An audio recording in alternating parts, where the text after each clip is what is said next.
There are old pilots, there are bold pilots, but there are no old guys that are crazy enough to stick a motor on their back and go booting around with a parachute.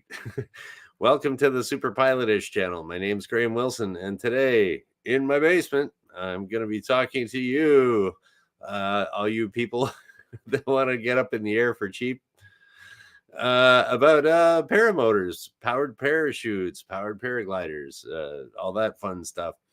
And oh, hey, Dan. Dan's already out with a hard pass here. He doesn't want to do it. Okay.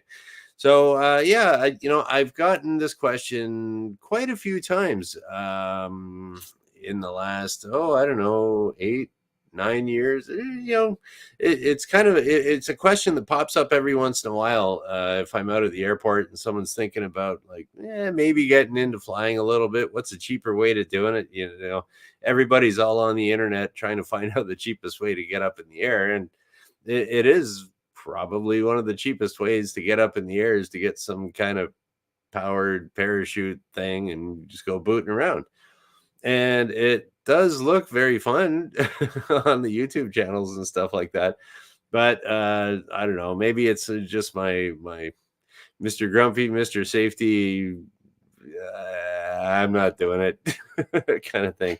So, okay, so I figured I would answer this once and for all on the Super Pilotish channel. Well, there's always lots of considerations on when you're going to go flying and what's your personal risk tolerance. It's kind of like that risk fun tolerance that you have, or that risk fun balance.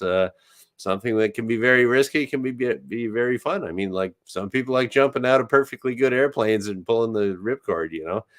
I get you. I've never done that myself. Kind of don't want to, but I mean, people do it. It's fun, right? But oh, and if your parachute doesn't open, then you got your backup chute. Well, if that one doesn't open, well, then you're hitting the ground. So that's not cool in my mind. But for some people, that level of risk is fine for the level of fun you're going to have. Some people, they like I ride my motorcycle like an old grandma. Well, not really like all over the road with my eyes closed, but it's I just drive it slow and pretend I'm invisible and try to be Mr. Safety on my motorcycle and ideally stay away from other traffic, and I can just relax and enjoy the ride. But some people like to go 200 miles an hour splitting traffic on the freeway, and well, I guess that's fun, but it's risky too, right? And I've never done that, and I don't want to. So, all that stuff considered, let's go over the 5 things, the super pilotish 5 things that we're going to talk about today. Just if you are going to be booting around with a parachute with your motor on the back. In the United States, there's not a whole lot of training or licensing or anything that's required for that. So, like, that's, I don't know, man. That's a bit of a death trap. But it's like, so let's just say you did get that. You went out, you plunked down the money. I'm going to go try to do this thing. Well, here's a few things to consider from a guy that has taught lots of people how to fly and taught ground school. And, it's the theory of flight, all that other stuff, meteorology. Yeah, us pilot guys do that stuff. So, here's a few considerations if you're thinking about getting into that type of parachute thing. So, I don't know, there's a bunch of different names for it. There's paramotor, powered parachute, paraglider, whatever. So we're going to lump it all into one big category of powered parachute things. And here's some considerations for you. Number 1 is the wind. Okay, I was doing, as I usually do, my little bit of research here for the show.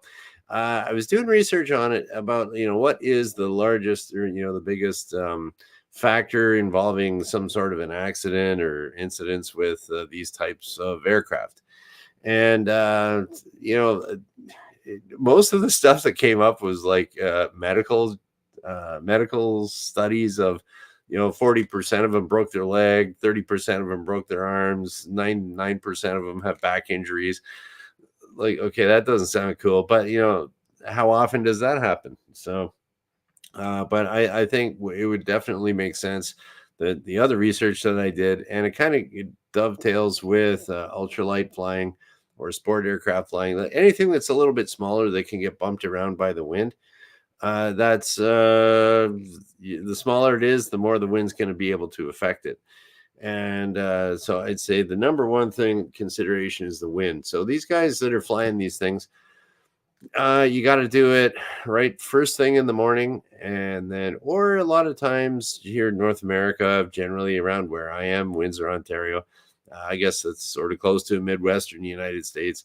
Like in the afternoon, 5 o'clock, 6 o'clock, the turbulence and everything kind of dies down with the angle of the sun being less in the sky, and there's less updrafts and stuff. So it can actually be quite smooth, 5, 6 o'clock in the afternoon on a really hot day or in the summertime. So you want to kind of do it at night, but you got to remember you can't be flying these things at night. You're not allowed to do that.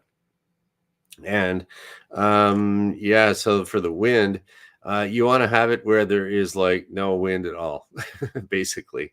And one of the things that I have found from one guy that I used to work, where I was working at, this guy had an ultralight, and then he ended up getting his private pilot's license. And he was telling me about his ultralight that a lot of times he'd take off first thing in the morning. And now an ultralight is even more maneuverable than these powered parachute things, right? So the ultralight is like, I don't know, just like a mini airplane, but kind of made out of fabric. But he was saying that a lot of times that he would go up in the morning and he'd have a good time flying around, and then he'd come back an hour later, hour and a half later, and now the wind picked up a little bit, and he was just couldn't keep it lined up with the runway until he got lucky and there was less winds one way, and boom, he gets it down on the runway. So yeah, any of these things that are very light, like the powered parachute thingamajigs, ultralights, gyroplanes too, little gyrocopter things. They don't like crosswinds very much, and so any type of wind that you have, that's going to be blowing you out. Maybe you got your nice mowed grass in the back. Like you made yourself a nice little grass strip on your farm, and then it might just kind of go off into the corn or into the beans, and oops, now you're tumbling. Propellers are hitting grounds. Not cool. So I would say the number one thing to watch out for there is the wind. And especially if you're going to be anywhere around mountains or hills or anything like that, obstacles like even trees, if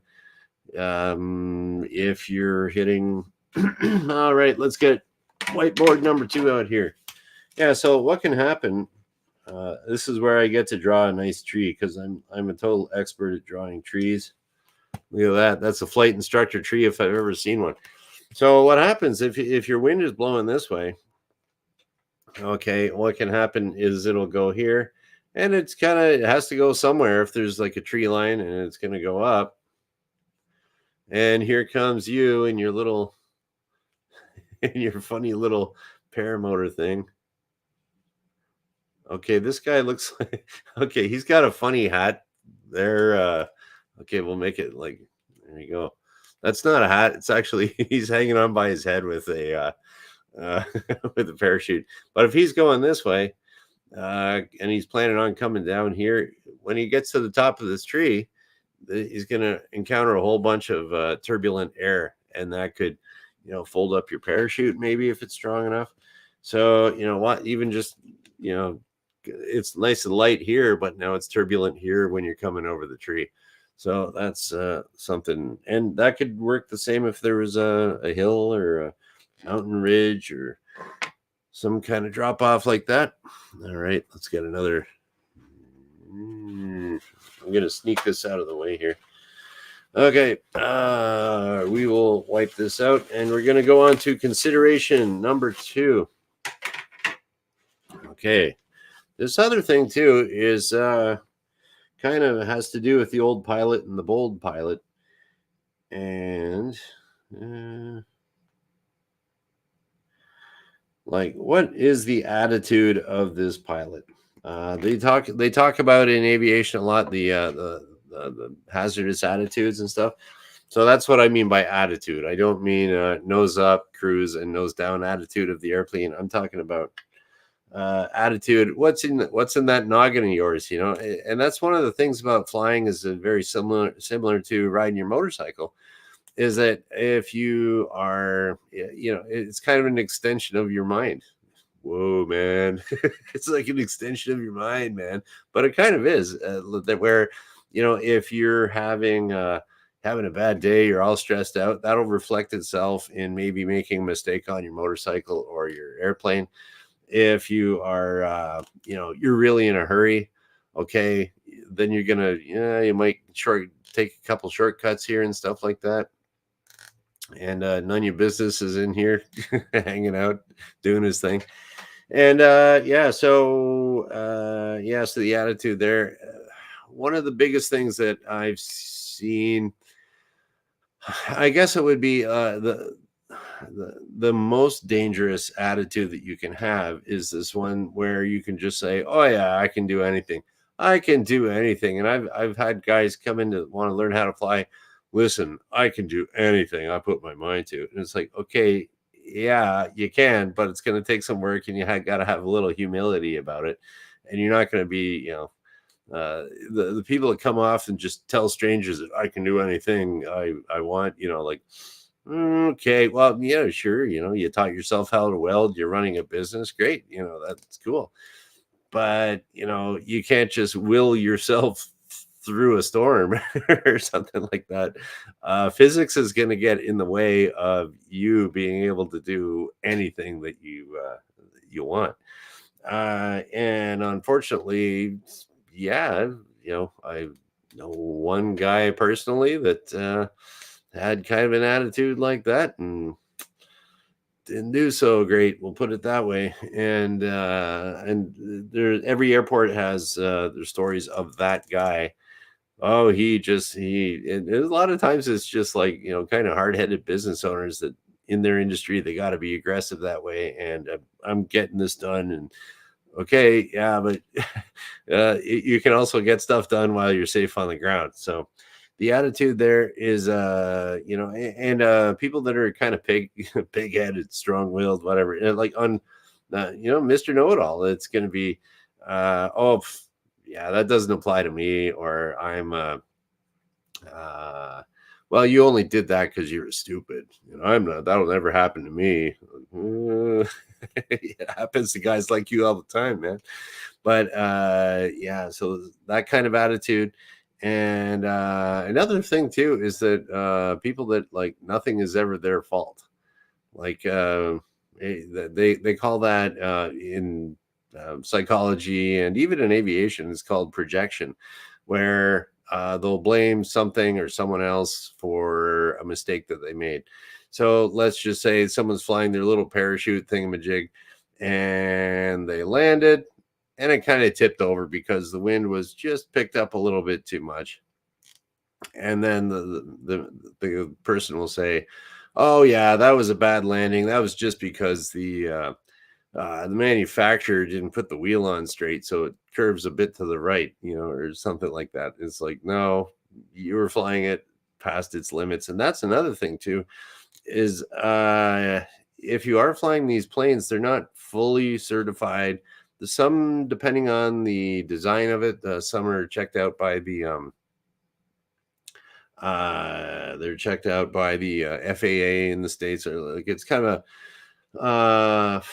I guess it's like experimental or amateur built aircraft. Every once in a while in the manufacturing process, somebody from the government will come in and say, yeah, okay, that's safe enough. That's safe enough.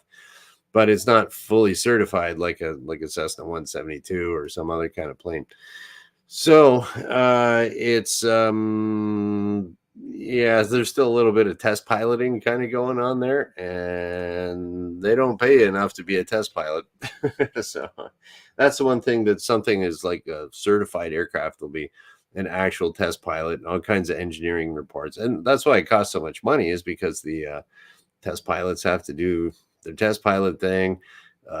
Certain engineering considerations have to be made for strength and reliability, and that, which kind of doesn't happen with the parachute stuff. Okay, so another one here to watch out for is your mad skills. I was gonna put that with a Z or a Z, but it was like, nah. This now there's not really a whole lot of in Canada. There's a little bit of requirement to be trained on that type of a equipment. In the United States, there's like very little training involved there, so it's kind of like your personal knowledge, skills. Would be like, do you is there a certain standard to be met that you can say, yep, I can fly this well, and that standard's not there in the States. It's like, yeah, I bought it. Go booting around on it, sure. It's like, okay, so you don't know how good your skills are related relative to what should be considered safe, because there's just no standard there. So, oh, hey, Michelle. Hello, hello.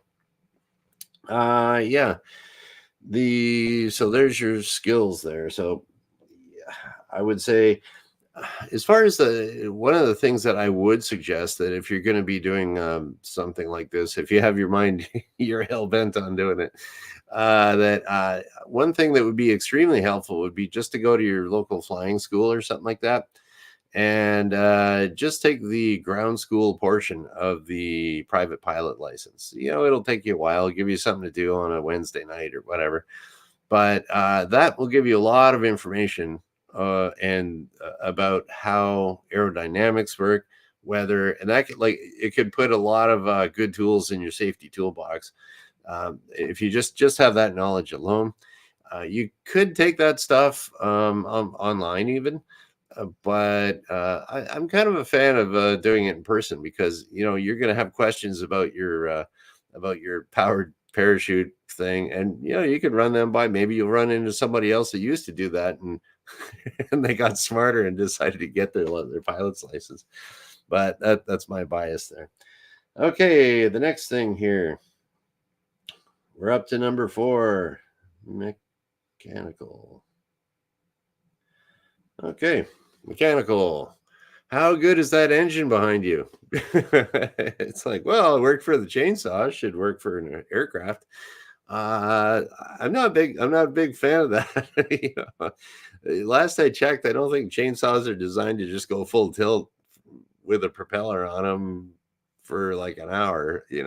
Chainsaws are just knee knee knee knee knee knee, and then you give her the gas and cut your limb, and then it takes a little rest, and it's idling. But I don't know, it's just running full tilt. I don't know how long it's gonna last for. And some of these paramotor things, it's like, I just pull the cord, propeller starts up, and I start flying around. Well, do you know what the oil pressure is doing in the thing? Are you running out of oil? Did it spring a leak? Is it burning some? Did the rings go? What's happening with that little thing back there? Oh, no big deal. I'll just glide, right? So you can glide into a power line and glide into a tree. It's like, ugh. Like when you're learning how to fly an airplane, we practice that a lot, where you just, okay, here we go, simulated engine failure, and you're usually at a pretty good altitude. That's another thing too, that these things, people tend to fly kind of low and slow with these things. So if your engine cuts out, you don't have a whole lot of options if you're down low, like these things normally fly, and you're probably not allowed up into certain airspace. So that kind of cuts your margins of safety a little bit there. And do you have the skills? How many times have you practiced, just gliding into some field somewhere with no engine at all in those things? Probably not that much. So, okay, another consideration here is I guess actually I couldn't really think of a fourth one, so I kind of made something up. Okay. The ground. Usually whenever you get into an accident, you're hitting the ground.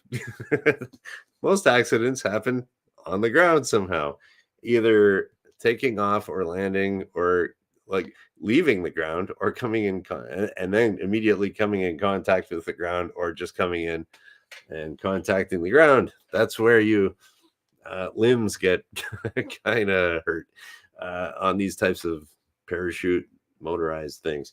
Yeah, so if you're going to be, that's another thing that I read in my little bit of research, is that if you, uh, yeah, a lot of these people that have accidents, they're not familiar with the ground handling aspects of whatever little tricycle thing they're in, or when the parachute's not fully open and you can control it with your hand controls or feet controls.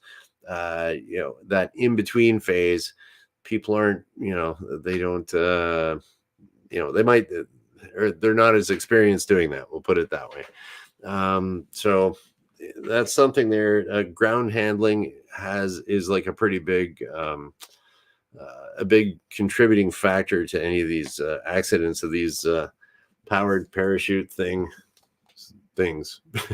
So here we go. Oh, good folks here too. Hi.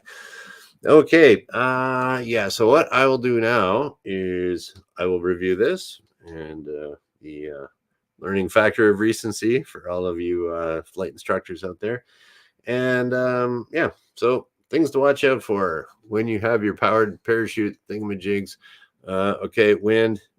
Don't be flying in any wind at all, if possible, because they don't handle crosswinds very well.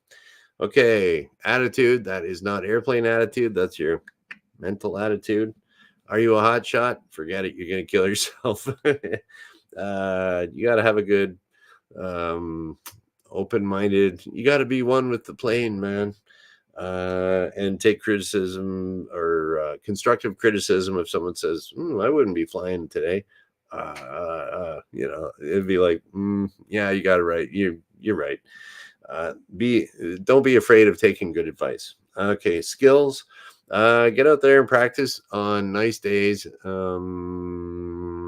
And that's about it. And stay current with that too. So you can't just go flying. Oh yeah, I did this all last summer, and then you don't fly for 2 years and you just fire it up and go, and you haven't flown in 2 years. I would kind of I'd be very careful about that. And okay, mechanical. How good is your engine? You have no idea.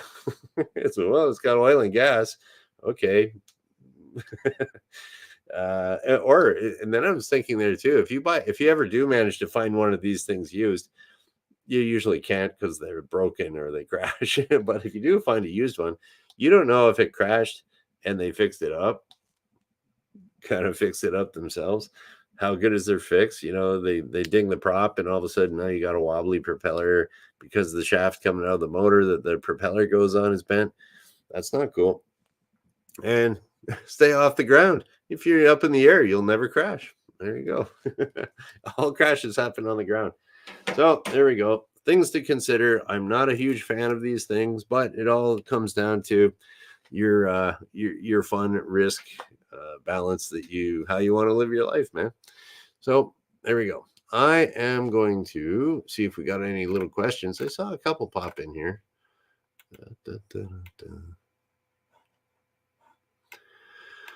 Okay, yeah, Michelle here for the Soul Art by Michelle Plunkett. Yeah, she's got a YouTube channel there, and she sells her artwork on various platforms. You can go check out Michelle's channel. Do you have to go to school to be a test pilot? Well, we'll leave that up there. Okay. To be an actual paid test pilot, there's not really, there are certain places you can go to train to be a test pilot. There's a place up here, London, Ontario here, a couple hours up the road from where I live, and there's actually a test pilot school there. And so what they do is they take you up in usually these old noisy jets they have. Man, they're noisy. If they're taxiing by, you got to plug your ears. But yeah, they'll take you up there in some fast jets, and they do test pilot training for, I don't know, different militaries and stuff like that, and or military contractors, and they do all kinds of, it's kind of neat stuff they have up there. Cool planes. And but usually most people that are test pilots, it's kind of a rare thing to get into, and they usually prefer you to have an engineering degree of some sort. and be a good pilot. I'd say most test pilots are pretty much all ex-military that I've heard of. Okay, and what else we got here? Gafuk has a rapid unplanned disassembly. Yes, a rapid unplanned disassembly is never it's never appreciated in aviation. But okay. Hey, and thank you, Dan. Thanks for the compliment on being a great instructor. And this must be Pizza Friday. It actually is Pizza Friday, and boy, am I looking forward to it. So, yeah, thanks, Dan.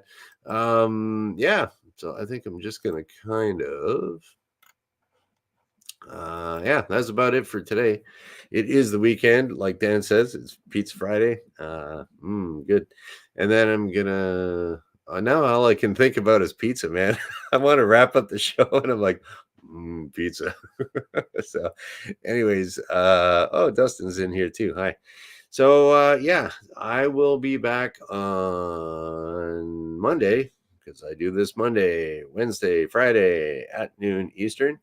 And we'll just kind of shut this thing down here. And so thank everybody for showing up, watching, etc., etc. Thanks for watching, and bye.